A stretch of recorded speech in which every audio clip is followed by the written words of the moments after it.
Je pense, comme vous, aujourd'hui à toutes les victimes. Celles qui nous ont quittés, celles qui ont été blessées dans leur chair ou aussi dans leur âme. 10 ans après, une émotion difficile à contenir ce jeudi 13 novembre lors d'un moment de recueillement républicain en mairie du Mans, en hommage à toutes les victimes des attentats. Et vive la France.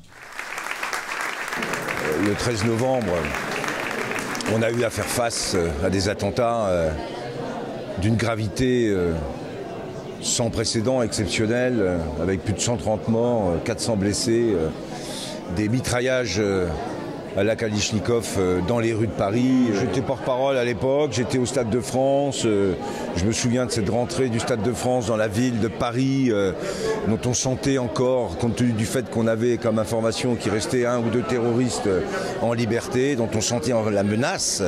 Et donc tout ça, c'est des moments qui ne s'oublient pas, au contraire, c'est des moments qui marquent. Et ce qui est important, c'est surtout ça, c'est de se rassembler et d'avoir quelque chose à dire après tout ça.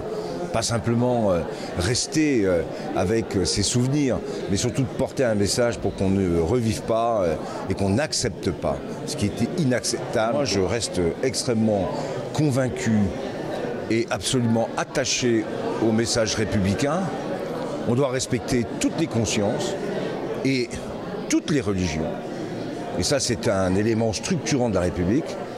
Mais dans le même temps, parce qu'on a des règles et des lois qui sont faites justement pour arriver à dépasser cette question d'identité, de la radicalité et du fanatisme, en laissant la liberté à chacun, eh bien ces lois, ces règles doivent être absolument respectées. Et c'est ce à quoi on s'emploie tous les jours avec les forces de police, avec tous ceux qui concourent justement à faire respecter les règles de la République.